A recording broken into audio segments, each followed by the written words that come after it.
So here we've got the front end of the Savage, and this is going to be the project for this afternoon and this evening, is getting this all cleaned up.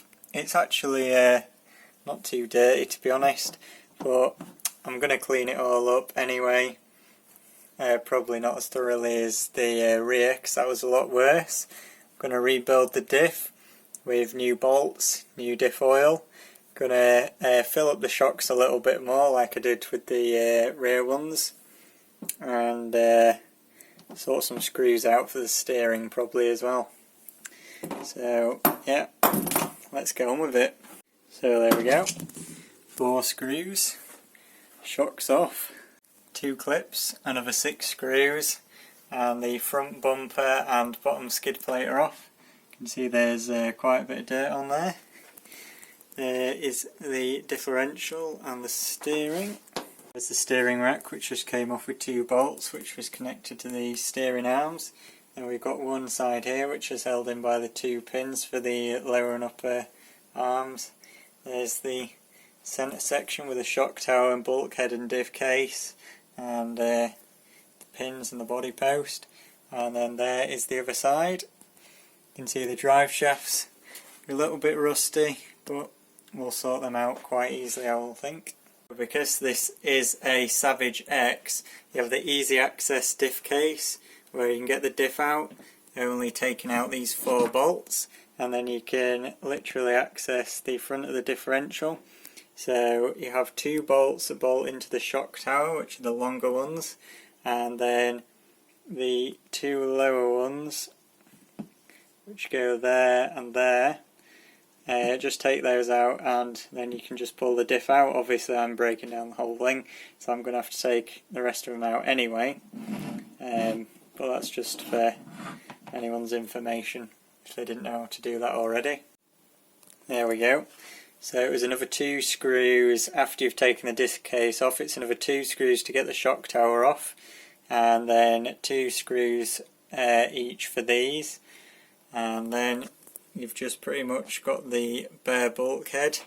You can pull out the differential, which is there. You can see the teeth on this look in pretty good shape. If it will focus, there we go. And also we've got the pinion gear as well here for the diff, and the bearings, which look good. And there is the drive cup. So now I just need to move on to these outside sections. I'll probably only tear down one of these on camera. So with either side, you've got this long bolt that goes through the end of the arm and the double shear bit at the bottom of the knuckle there, like that. And that goes through all of those. Then you have the circlip on the end, which is a bit of a pain to get on and off. For the top arm, it just attaches with this bolt here at that end to the top of the arm. Then you have these pins here which go through the top and bottom of the steering knuckle there and there, obviously into here and here. Then you've got your bearings which are in there, and the drive cup, which is disgusting, sits in there. And you've got your pin that goes through the hole to go in your hex. And then the steering linkage rod just screws into one of these things with a bolt. That's pretty much it for each side. So the other side is exactly the same. Camera's jumping around, not focusing properly. But yeah, that's pretty much what it looked like when it was built up.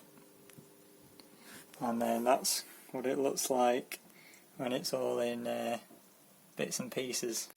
So as you can see, I've put all of the plastic bits in a soapy bucket of water. So what you want to do is, with the metal bits, is put them in some alcohol or rub them down with WD-40. So I'll put them in alcohol first to clean them, and then rub them down with WD-40, and that will stop them going as rusty, hopefully. So while all the plastic's chilling in the bucket, I've gone ahead and cleaned the front bumper and the aluminium plate, and I'm also going to rebuild this front diff. So these screws are really hard to get out because it's steel going into aluminium and they kind of seize together. So what I've done is I've just clamped it in the vise, not like super tight so you don't crush it, but just tight enough so that you don't have to hold it while you put the screwdriver in and turn it, because you don't really want to strip these heads.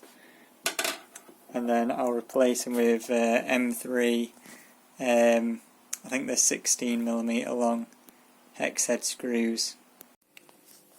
So this is inside the stock differential with the stock grease.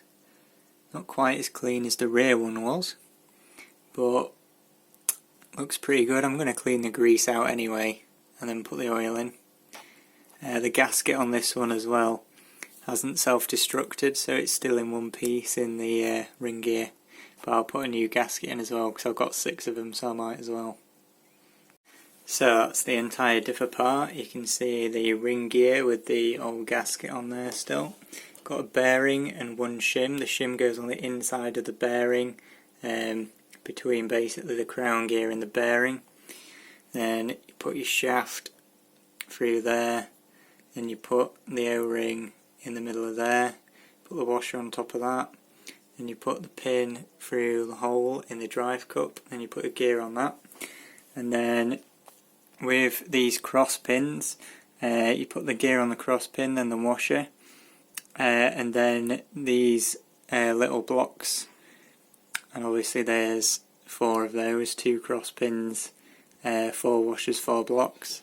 Then you've got pretty much same as on the ring gear side down in there. So you put the bearing on the outside, that one doesn't have a washer.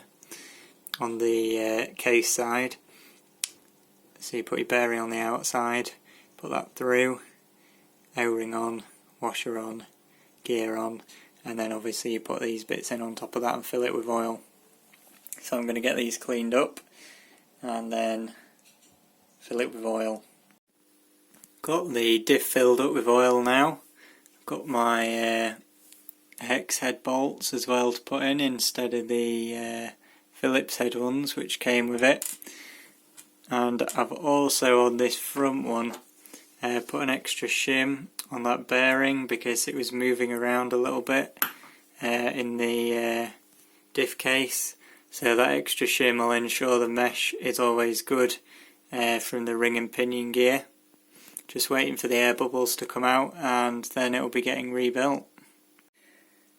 Right, I've rebuilt the middle.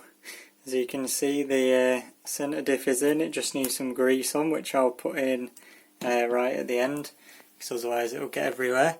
I've thread locked the diff cup on there, so that should stay on nicely now.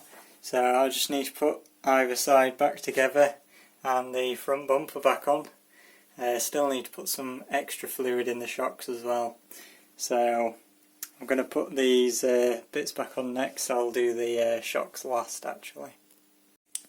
Got the arms attached to the diff case now. So that's all together.